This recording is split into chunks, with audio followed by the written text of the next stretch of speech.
Welcome to the Encore Audio Archives YouTube channel. I'm Taper Dave, and this is my channel. I've uploaded hundreds of talks here that I've recorded at meetings in West LA, and I've also recorded conventions starting in 2013. I've got a bunch of those up. And Walt and Mary Murray, the original owners of Encore Audio Archives, started the company in the 80s, and Walt recorded Joe and Charlie's and a bunch of stuff down in Vista, California. My sobriety date is June 20th of 1994. I hope you find something you like, so please like and subscribe to my channel and comment down below. If you want to hear something that I don't have or that you don't see, I'll see that I get it. Anyways, take care and have a great day if you want to. How long do I have? Oh, goodness. Till, about an hour. Thank you. Or less, whichever. Thank you. Hi, I'm Charlotte, and I'm a member of Al-Anon. Boy, that was great. Carrie gave me such a beautiful introduction, I wondered who she was talking about. You must have the wrong person. No, I meant you. Anyway, I would like to thank Carrie for asking me to speak, and I would like to thank the committee for making me feel like a queen. And I almost didn't make it here tonight. The speaker in our family is speaking in the banquet room. But anyway, tonight after dinner, after I ate too much, I went back to the room where he had the news on about the air crash. I want to talk about him a minute. I want to take his inventory.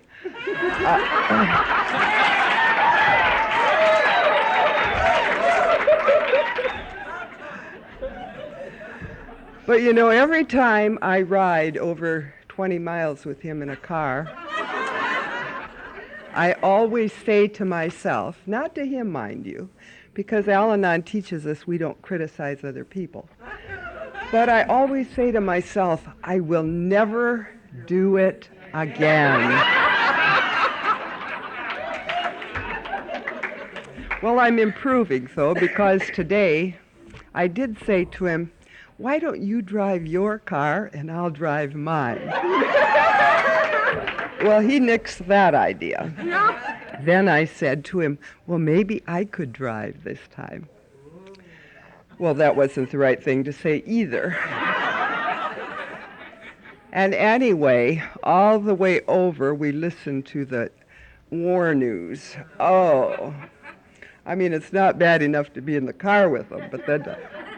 So then I got here, and I had to put myself together, and I had a very lovely dinner. It was wonderful. And then afterwards, we went back to the room, and he got ready to go because he had to leave earlier than I did. And I said, oh, I'm so tired, I think I'll take a nap. He says, why don't you, honey? I'll set the alarm for you. Well, I want you to know, if an attack of panic hadn't set in, I wouldn't be here because that alarm never went off. I think he was just jealous. He thought I'd get more people than him. Now remember, everything we hear here is kept confidential. And I hope you've got the tape turned off. Oh dear. Well, I'm supposed to tell you what I was like, what happened, and what I'm like now. You can see I haven't changed too much. Anyway, I'm wondering what that is in me that keeps saying, I'll never ride in the car with him again, and then yet I get back in the car with him. We'll think about that. Anyway, I'm going to start way back at the beginning. I've got a lot of time. Oh, I can start back the year I was born. I'm 29, too. The reason I'm 29 is because I go by the year I was born now, instead of telling people when it really happened. But anyway, I came in with the crash. And you know, I think everybody's birth is a miracle, but I've never told anybody about my birth. I've never had a whole hour before. But I think mine was a double miracle, because I came into this world weighing 3 pounds, and I came into this world in an outhouse. And you can guess what I fell into. And that is the honest to God's truth. I mean, in my, around my home, it's still, the old people still talk about it. And I was never in a hospital or an incubator. So I kind of feel God wants me here. But you know, I spent all these years wondering why, what for. The first early years of my life were very, well, there was really nothing much that happened. I lived way out in the country where nothing could happen. And my parents did not drink. I mean, we had no alcohol around at all. So I can't say that I was exposed to alcohol early. I can't really blame my parents for any of the mess that I have had in my life. My parents were very good parents, very loving. They had to work very hard. They were farmers. So they didn't just hold me on their lap and say, gee, we love you, Charlotte. But I always felt loved. But I had these aunts that came out from Chicago every year. And I knew very early that I wanted to be in the city. I knew that's where, you know, that's where happiness was, and that's where real life was, and that's where all the fun was. So very early in my life, I formed that idea of what I wanted to do. And I also was very materialistic. We didn't have anything. We didn't even have a pot to put under our bed, not even when it was snowy in Wisconsin. But you were supposed to laugh at that. In other words, we had to go out in the snow. Oh, it was very sad.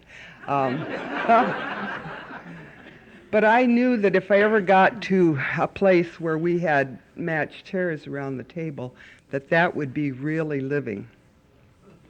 And I had to go away from home very early. Well, I just want to tell you, too, about my relationship with my brothers. I had two older brothers, and they're great men today, and they were great brothers back then. And I was a horrible little sister. They had to do my every bidding, because if they didn't, I would tell stories to my dad about them, and then they'd get a spanking. And even in spite of that, you know, they loved me tremendously.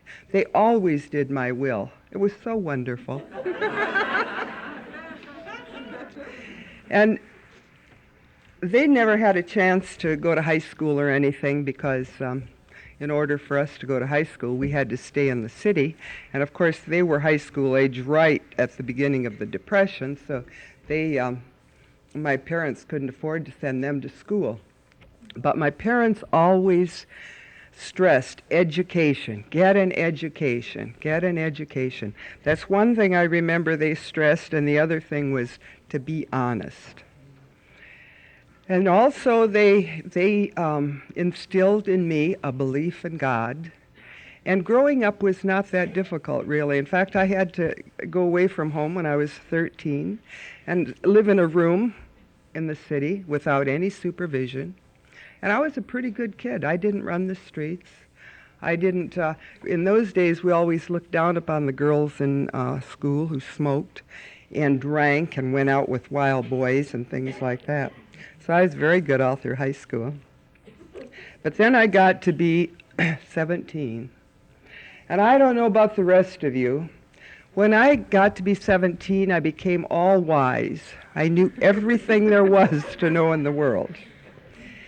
And I had two goals. One was to become a nurse, and the other was to marry a city fellow. And so off I went to college. And you know, I missed a bus one day. I bet you can't guess what happened. Who I happened to meet. Afterwards, you know, after we got married and the trouble started, I used to always think that maybe God was punishing me for missing that bus.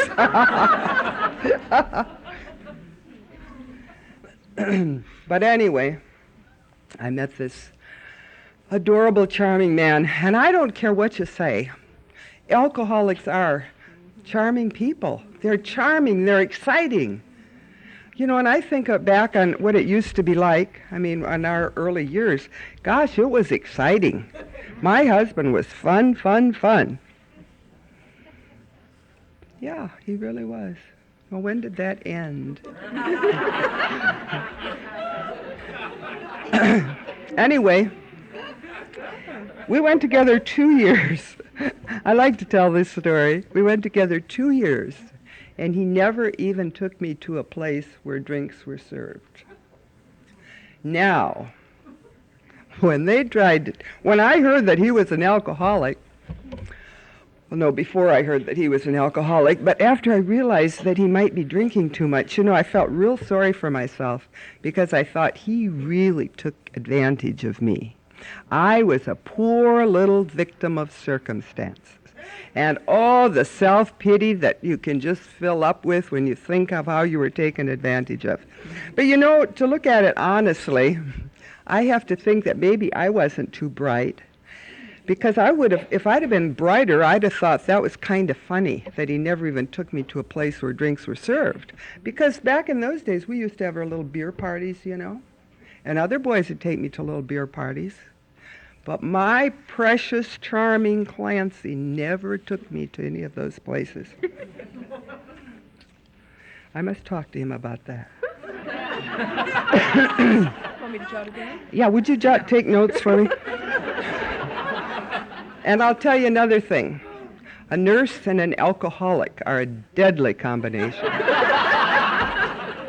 Because the nurse loves to take care of people, and the alcoholic loves to be taken care of. Anyway, we got married after 2 years of going together. And I thought it was the most wonderful match. I'm not laughing at it, but I really was very happy. And the first time I ever saw Clancy take a drink was on our wedding night. Well, I thought that was perfectly normal. Everybody drinks on their wedding night.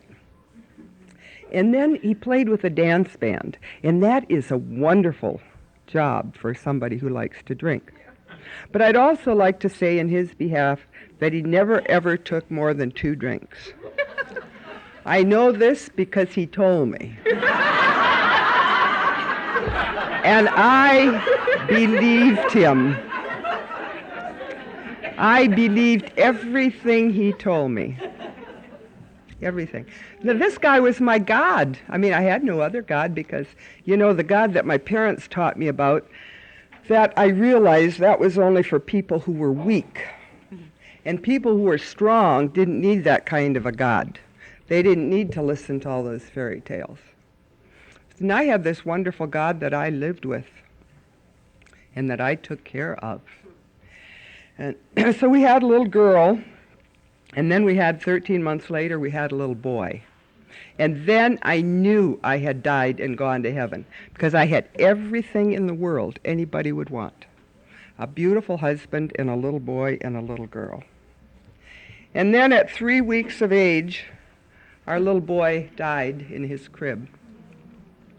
And it was at that time in my life that I hit my first bottom.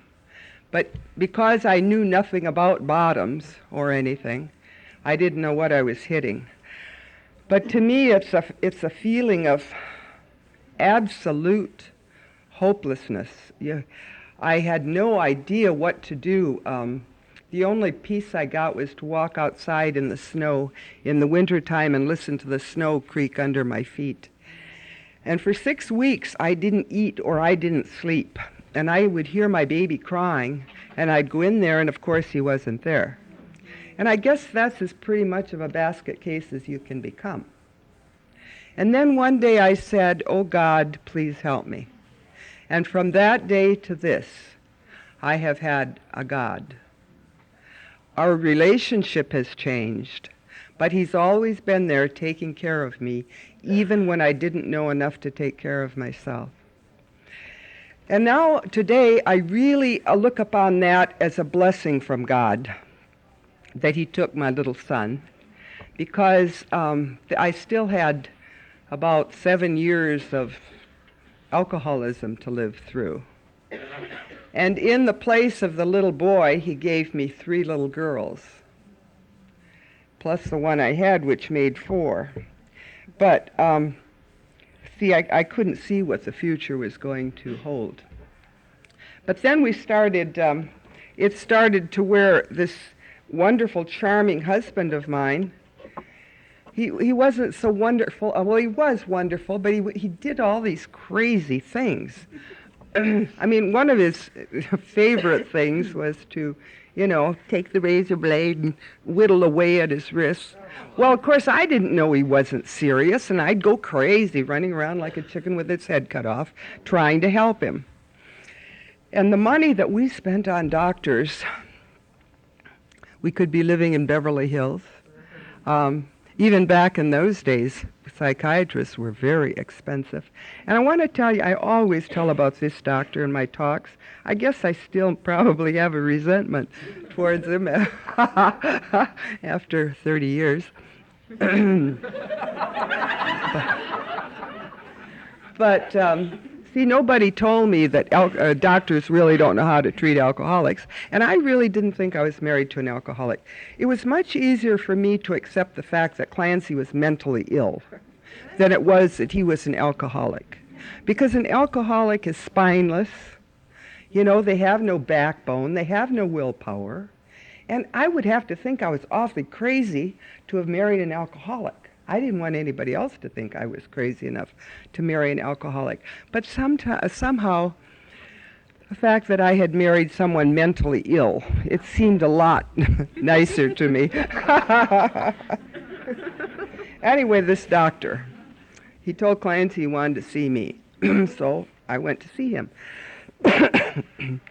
And he asked me a question. I answered it to the best of my ability. And he said, "Is it fate or is it destiny?" Now we went on for 1 hour like this, with him asking me questions and with me answering as well as I could, and him saying, "Is it fate or is it destiny?" Well, I want you to know that all these years later, I'm trying to figure out, is it fate or is it destiny?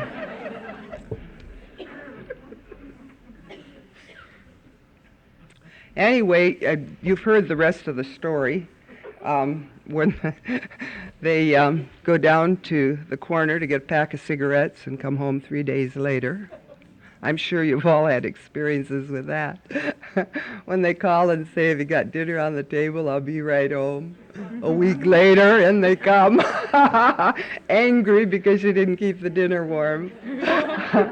And the funniest part about an alcoholic, I think it's funny today. I didn't think it was funny back then. But no matter what happens, they have a way of switching what was said around or what happened around until it was all your fault.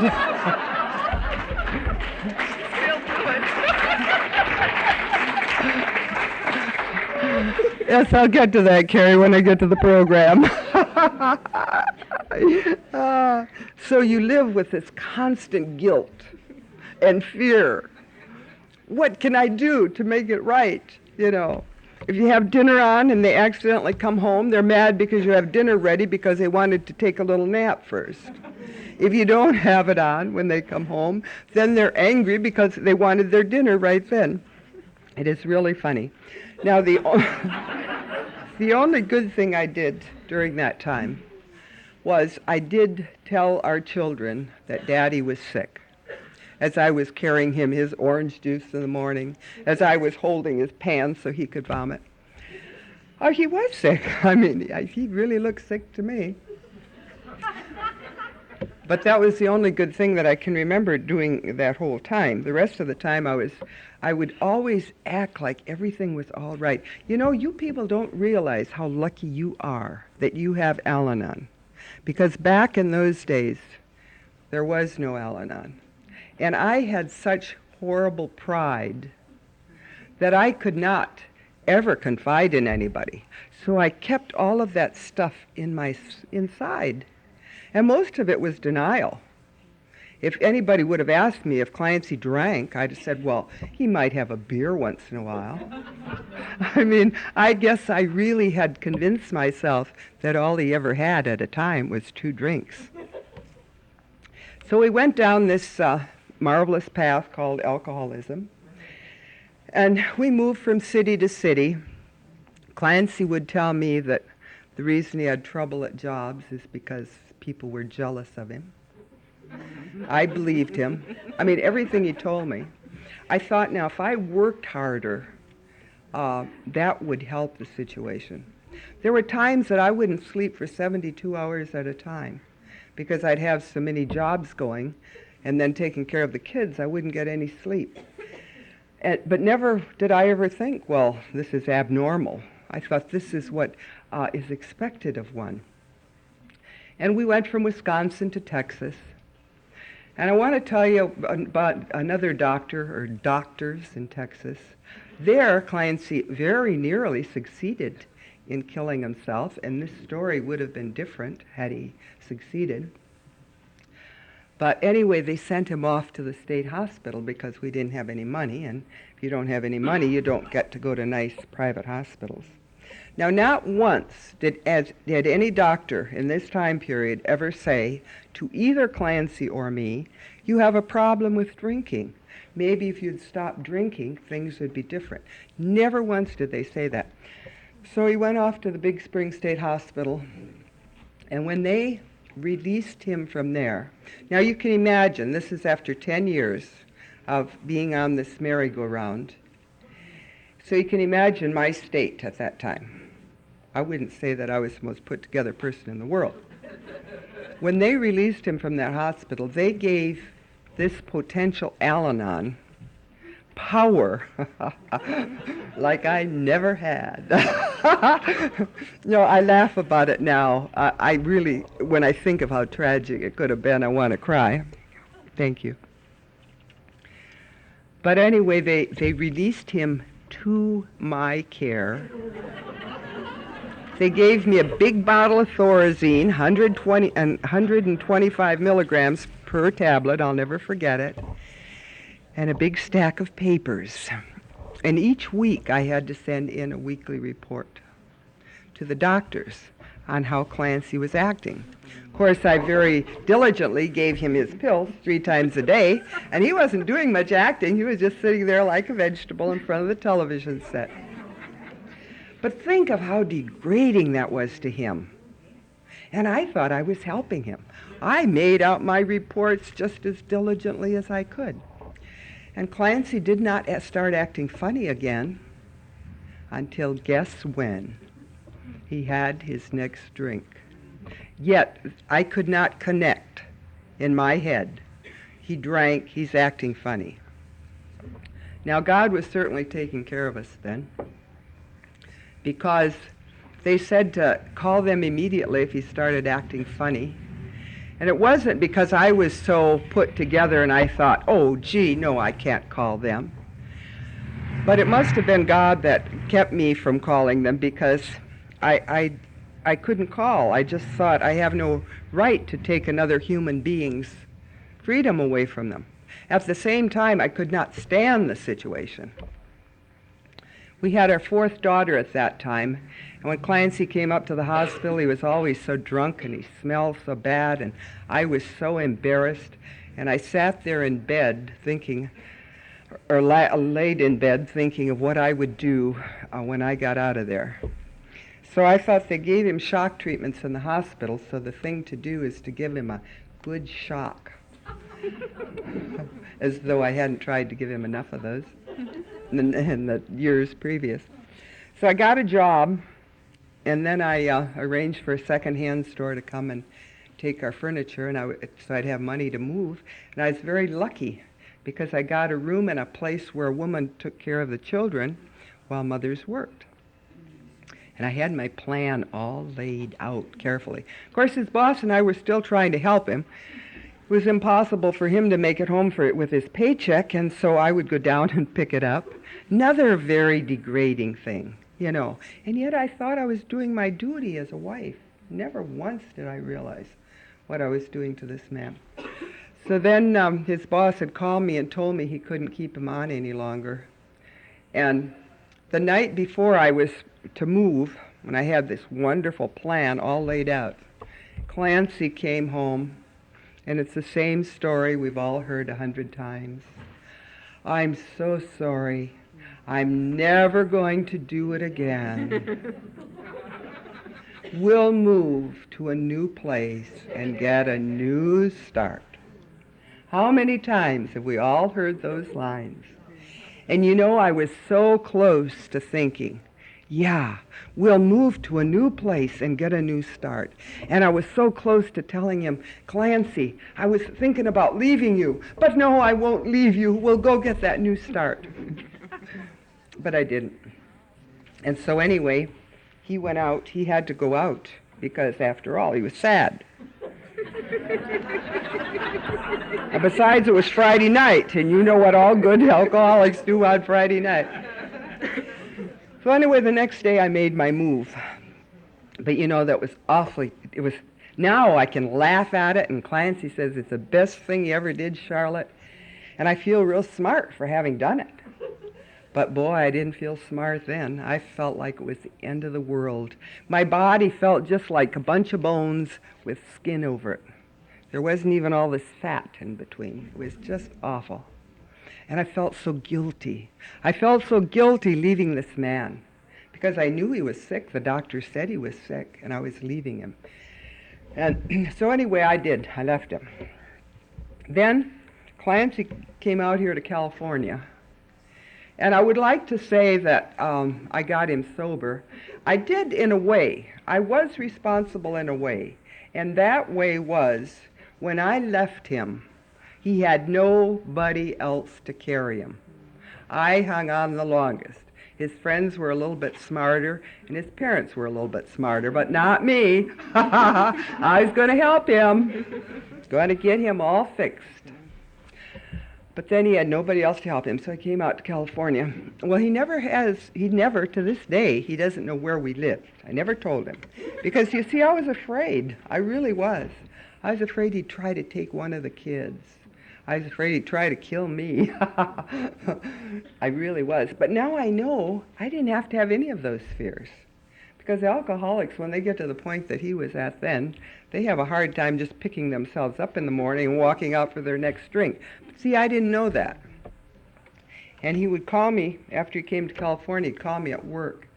And he'd say, Charlotte, I've been sober on AA for X amount of days. And I'd say, oh, that's wonderful. And inside I'd think, yeah, I'll bet. But see, to me, drinking was still not a problem. And this went on. And this went on one day at a time for 5 years.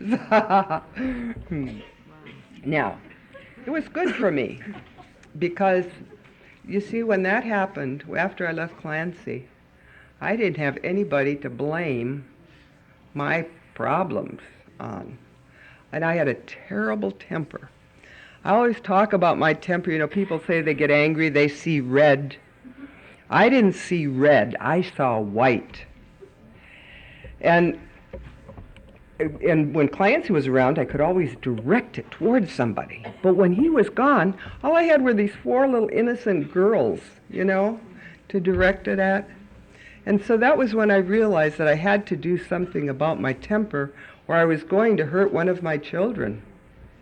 So I had 5 years to work on my temper. So by the time I got back with Clancy, I didn't have much of a temper left. No, that's not true. I still have a good one.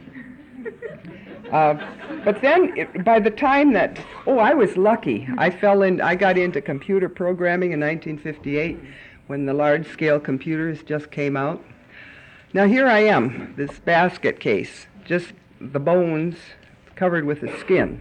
Not a thought in my head. And I got into this just by accident, you know, because I was in the right place at the right time. They called from personnel. They said, do you want to take a test? I said, does it cost anything? They said, no. I said, I'll take it. I took the test. I sat there and I filled in these little boxes and prayed. I had no idea what I was doing. And yet I got into a job that gave me enough money to care for my little girls. Well, by the time a year was up, I was able to move into a little house, and we were quite comfortable. Well, by the time 5 years was up, I was kind of a big shot in the company because I had started out on the ground floor. Well, now Clancy and I keep talking about getting back together, but neither one of us had enough money to make the move. You know, I was in Texas, he was in California. And besides, who wants to take a chance on moving back with an alcoholic when you know what they're capable of, when you've kind of made a little nest for yourself? But God always takes care of me. So I decided to move my office to Kansas City. So anyway, that's how we got back together. Anyway, I came out here to California. Oh my God, here's a little country girl. I wanted to be in the city, but I didn't want God to make it this big. A little country girl, and living in the big state of Texas where everything is spread out, and I come to this city with millions of people, and I know that in order to get out to the wide open spaces, I have to go through all these people. Well, I'll tell you, the first year I'd go around in the crowds and have this little ditty I'd sing in my head where I was thanking God for Clancy, and thank you for Mary, and thank you for Christy, and right down the line they all rhymed. And I just had a terrible time. Well, I go to meetings, AA meetings with Clancy. I didn't even know what I was going to. And I loved them. I loved them. I used to sit and wonder how I could get into that organization without drinking. Didn't want to do anything that would give me a headache. And then anyway, the AAs, God bless them, they'd keep saying to me, have you been to Al-Anon? Now, I didn't know what Al-Anon was, but I knew if I went there and I could say yes, they'd be kind of happy. I'd get some brownie points. That's how I got into Al-Anon. I hated Al-Anon. At my first meeting, I heard the words that probably saved my marriage. The speaker got up and she said, when my husband was drinking, I nearly divorced him. And when he sobered up, he nearly divorced me. Because I'd go with him to meetings, and every time the speaker said something that reminded me of him, I'd give him the elbow. And all the way home, I'd tell him how AA should be run. I identified with that. But that's all I heard for 1 year. I'd go to those meetings, and I hated them. One of my character defects that I found out I had, I want you to know when I came into Al-Anon, I was practically perfect. Perfect as anybody can get. But one of the character defects that I found out I had was fear. I had this intense fear. I was afraid of people, terribly afraid of people. I mean, I could be in a room with 5 people and they'd say, what's your name? And Charlotte is a long name to get out. And if they would have wanted my address, it would have never come out. Well, that's the way I was at first Al-Anon meetings. I'd have to say, oh God, please don't have them ask me to read the steps or the traditions, please God. Oh, not tonight, please God. I just couldn't stand it. And then the last half of the meeting, I'd have to say, oh, thank you, God, that I didn't have to read it. So I was so busy pleading and saying, thank you. I never got a thing out of Al-Anon. 1 whole year, I didn't get one single thing. And I would go back, because after all, I knew it would be pleasing to the alcoholics who I would meet at the meetings, for one reason. And the next reason was because they kept saying, keep coming back. And I like to please people, so I'd keep coming back. And then, one day, it dawned on me why I hated Al-Anon meetings. It's because those people would get up there and they'd talk about fear, feelings of inadequacy, guilt, all these things I knew I didn't have. Perfect people do not have those things. Self-pity. Oh, you know I never had any self-pity.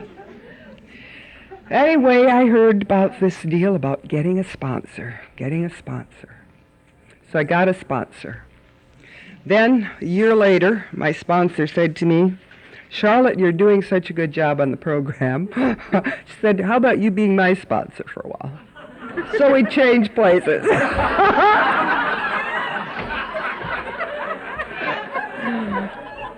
You realize that I am no spring chicken. I've been around a long time, and this was eons ago. I know it's not like that today. Oh, say, my pretty flower fell off. So anyway, Clancy was feeling better and better. And in fact, I would go home and I would say, oh, I hate those meetings. I'm never going back. And he'd say, Charlotte, you don't have to. Now, if he'd have said, Charlotte, you better go, you need them, I wouldn't be here tonight. But he said, no, you don't have to. I think he kind of released me there, didn't he? Yeah. So, anyway, finally I got serious. Maybe he was feeling better and better. And I'd get up in the morning and I'd feel like a part of the sky was falling on my head. And so I thought, well, maybe I better get serious. So I got myself another sponsor. Well, by this time, the other woman who had been my sponsor, and then I was her sponsor, I told her she had to take her 5th step, and she left the program. So I was free, so I got myself another sponsor. Now, she told me I had to work the steps. Now, I thought the steps were beautiful for alcoholics. I could see that they really needed them. But why did a wonderful person, brave, hard-working, beautiful person like me need those 12 steps? Couldn't understand it. The first step wasn't too bad. The second step I had a terrible time with. I mean, how can you do the second step unless you admit that you're insane? And I couldn't admit that. Because to me, you see, any type of insanity means a padded cell, you're banging your head on the wall. I hate that term. I'm afraid of that term. Don't like that. So I was having a terrible time with that. And so my sponsor said to me, well, maybe, Charlotte, you could just admit that you have a few character defects. And that maybe, a higher power could remove those character defects. Well, that seemed logical. So I went along, I got to that 4th step, and I was feeling rotten. And my sponsor said, you have to take an inventory. Well. So anyway, I got this notebook, steno pad, I'll never forget it. And the way I did mine is to just go back as far as I could remember, and if something bothered me, I wrote it down. And days when I was feeling bad, I just started writing down what I was feeling bad about. And boy, I got my whole notebook all filled up on both sides. And then I had this very elaborate ceremony. I had a ceremony and I burned it. And you know what happened? I still felt crummy. And Clancy was still going along feeling good. So then I said to my sponsor, I said, I feel awful. She says, I told you to take an inventory. I said, oh, I did. She says, where is it?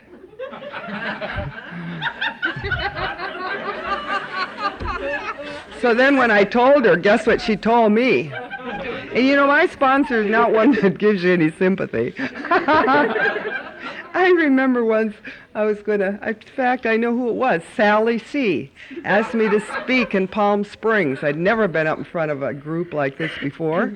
She asked me to speak. I was terrified. I ran to my sponsor and I said, I'm terrified. Sally wants me to speak for 5 or 10 minutes. She said, oh, Charlotte, you've been in Al-Anon long enough to know better than that. You don't have to be afraid. Get up there and speak. That's what I mean. She never gave me any sympathy.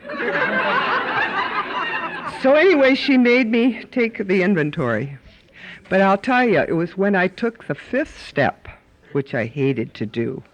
I mean, when you're perfect, and then you're going to tell, buddy, you got some terrible defects. And when I took that 5th step, which was, I thought I couldn't do it, but I did it. Because I have learned in this program that if you do it, good things will happen. And it was when I did that a lot of my fear left, my guilt, my resentments toward Clancy left, my self-pity. I mean, I didn't even know what self-pity was before that. I sure had a lot of it, but I didn't know what it was that was making me feel so bad. my feelings of inadequacy, all that stuff was lifted. And I had to go to work after I took my 5th step. And I was driving through that underpass out there by the LA airport. And I thought, I don't even need this car. I could just fly. That's how good I felt after I took my inventory.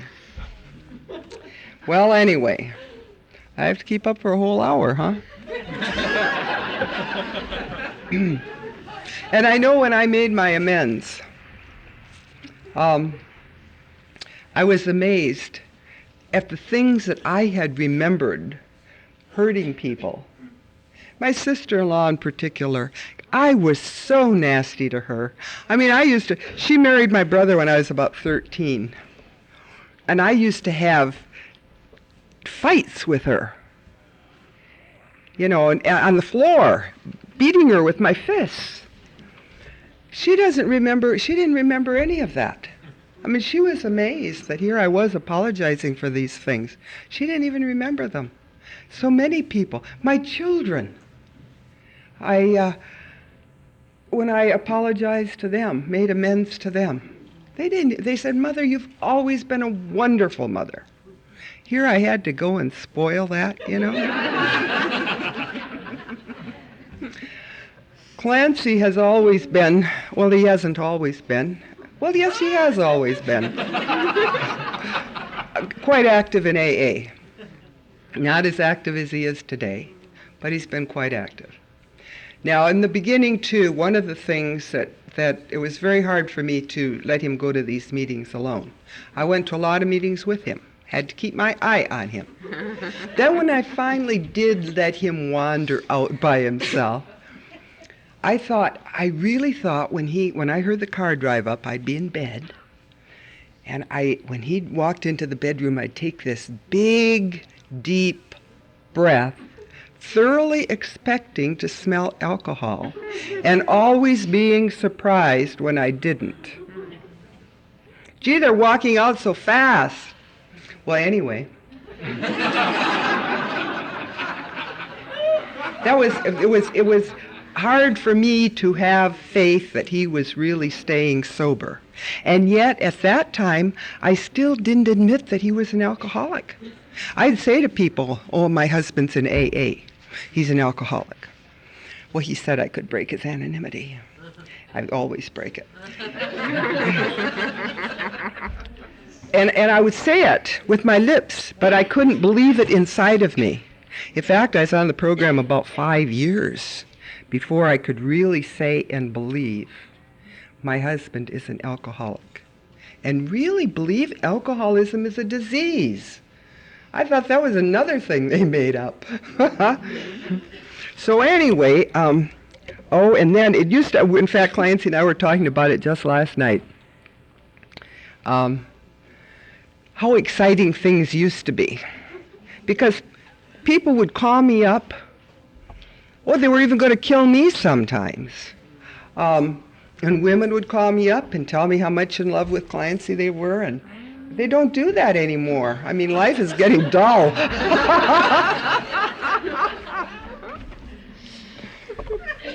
And I said, "My goodness, Clancy, what has happened?" Because every once in a while, somebody would be, we'd get up and the windows would be shot out in the car. And here we live in Venice, and those interesting things don't even happen. I don't know. Clancy says there's a different type of alcoholic out there. I think maybe it's because he's getting older and women don't find him so attractive. But and that was something that was hard to get accustomed to, is to know that these women are going to kill you so they can get your husband, or just that they just call up to tell me they're in love with them. One woman in particular, I remember, she used to come over, and I was working then. She'd come over and cook dinner every night. And it was wonderful. I'd come home and she'd have this 7-course meal all ready to sit on the table. And I hate cooking, so I thought it was just wonderful. Well, it wasn't until later that she told me, we became good friends, and she told me the reason she was doing it was because she was trying to get my husband. And she really thought that the way to a man's heart is through his stomach. What she really didn't know was that Clancy, he doesn't like food particularly, but I sure enjoyed it.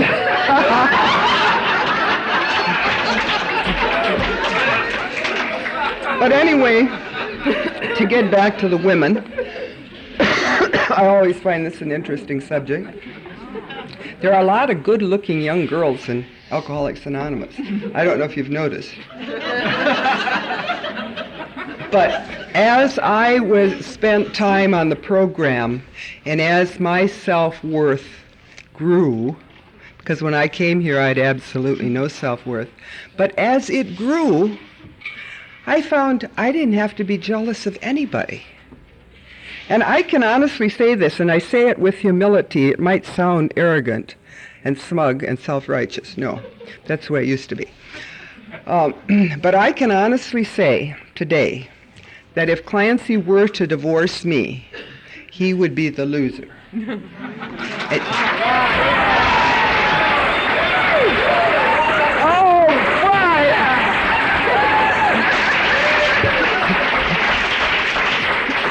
Don't ever let him get a hold of this tape.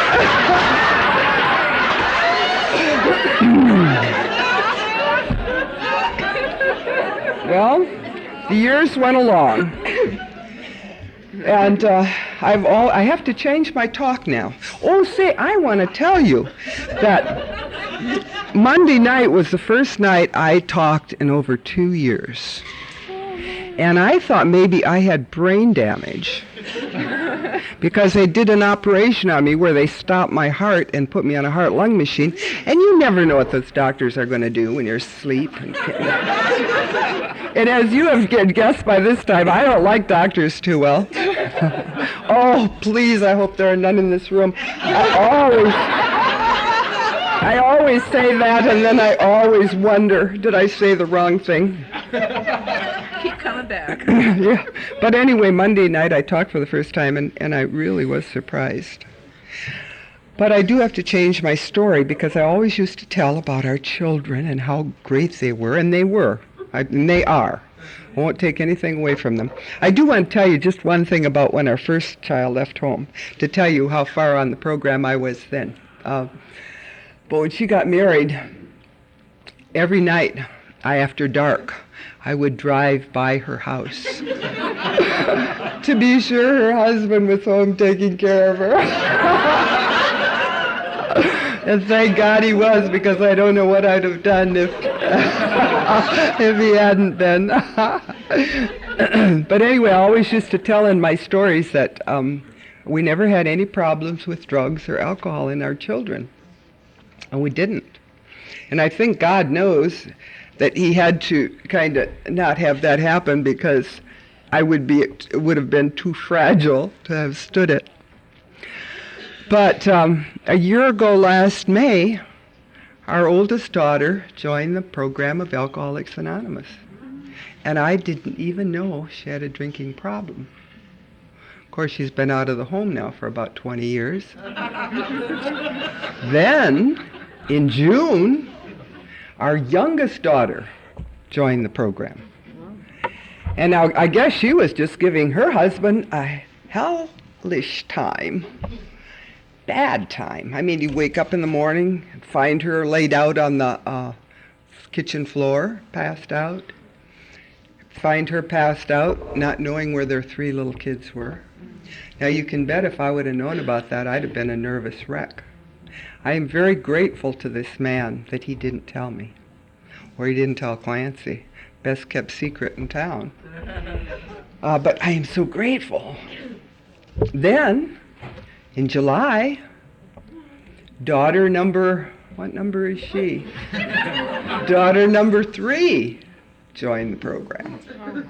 Now, the girls knew about one another, except they didn't know about daughter number 3, because she was the biggest sneak in the bunch.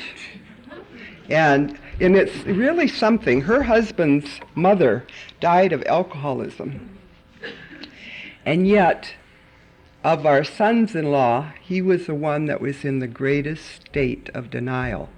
You'd have thought he would have been so glad to see his wife get the program, since his mother had died of the disease. But he really, really denied it. But he's been in Al-Anon now for some time, and he's doing very well. So anyway, 3 of them in 3 months. Zoom, zoom, zoom. So they said to me, "Mother, are you mad at us?" I said, "Mad at you? I'm so grateful that you got to the program without my having to get any more gray hairs." So that is one of the benefits of the program. Now I've got 2 more children. I'm not going to make any predictions. They are to this day. I don't think they're alcoholics, but one never knows. I mean, maybe it'll be 100%. Now, I have had to make a lot of changes since kids left home. Somehow, I don't know if any other women feel the way I feel, or felt.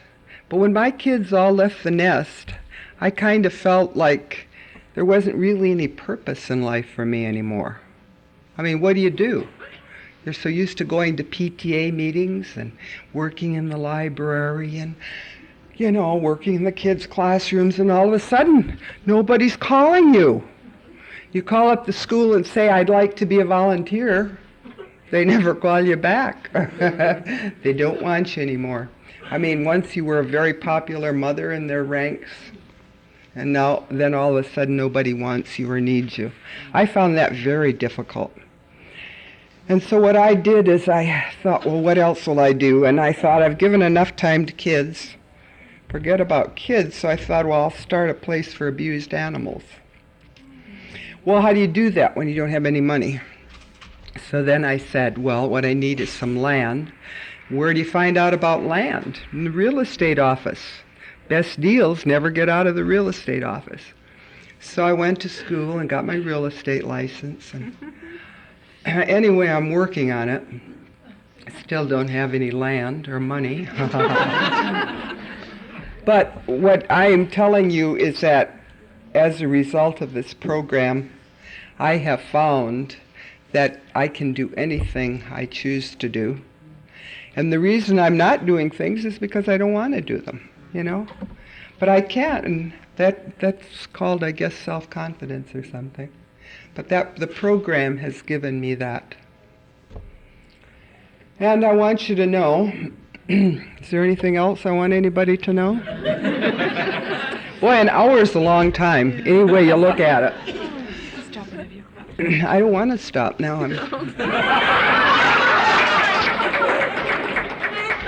I want to go back now to the farm. No, I really don't have anything else to say. I'm about out of it. I do want to talk just a tad about my higher power. Because when I first had found a real higher power, whom I choose to call God, I used to direct him. I used to say, please do this, please do that, please do this. And I'll tell you, he's been very good to me. I wanted to be a city lady. He's given me a city. Now I'd love to be back on the farm. But he has given me practically everything I've asked for. But my relationship with him now has changed.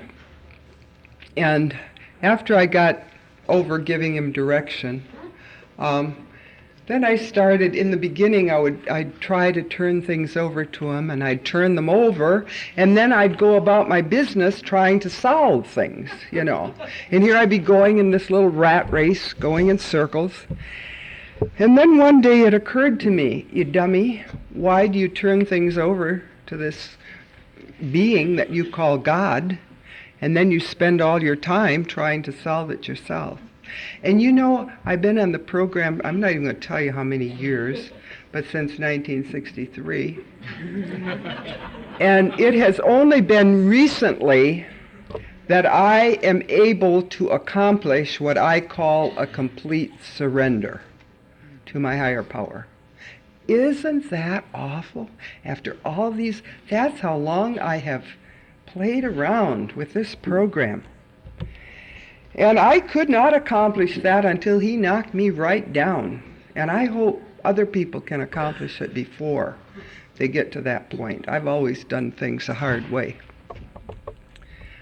But what I do now is I get up in the morning and I make a conscious effort and words and turn my life and my will over to the care of God as I understand Him. And the rest of the day, I go about doing what I think is His business and asking Him what He wants me to do and doing what's in front of me and enjoying the moment. And you know, it works. It really works. So I just wanted to tell you that. And I'd also, now we're supposed to be caring and sharing, or sharing and caring. And I want you to know that the reason I'm up here is not because it's my choice. I came into this program absolutely so scared, more scared than a fawn in a forest fire. But as a result of this program, I can get up here now and not be afraid. So if any of you are out there saying, oh, I'm so afraid I can never do it, or if you're saying, well, I don't have anything to tell, we all have a story. We could all write a book. And I want you to know that I'm up here sharing because I care. I love all of you very much. Thank you. Sorry to interrupt your viewing. Taper Dave here. Just wanted to take a second to ask you to like and subscribe to my channel. Let me know if you like what you're listening. I've got some very good talks here, and this one's a great one. Just curious, do you think this is better than Zoom? Tell me what you think. Okay, this is how I prepare my drone for launching. I like to do it inside the cab of my truck so I'm not standing outside in the weather. To install the joysticks for control, up and down, right and left, powered on. I have an Android phone that I use to connect it to the drone with. And it's actually controlled through the iPhone, through an app.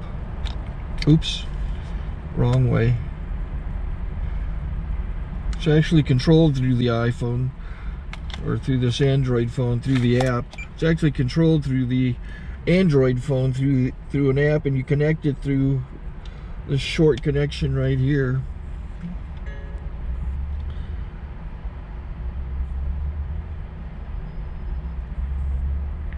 Remote control connected. Remote control's connected. So I pull out the drone. I have to extend the legs. Long legs extended first, then the short legs. Remove the gimbal protector. Set that aside, then power it on one short burst, then one long burst. I lay it down. So I have to go to calibrate. So the drone's not connected yet. It shows you here as this drone gets disconnected, even though the remote's powered on. So the drone has to establish it's connected. So I go into the app to calibration mode. First I'll calibrate the remote controller. Start calibration. Out, in, oop, out, in, up, down, and then this little wheel is to control the gimbal. So it's calibrated. Go to gimbal calibration, start calibration, and then it calibrates the gimbal. I don't know if that shows up. The gimbal's moving all over the place. Changes, you can see it on the video. And I'm calibrated to take off. It's acquired 7 satellites at the moment. There are 26 satellites up in the sky, which it has to acquire before you can take off. So it's connected. It's got enough satellites. This is white. I can go to press this little arrow button, swipe right to take off, and it would start the motors if I slid this to the right, but I'll wait till I get outside. Don't want to do it inside.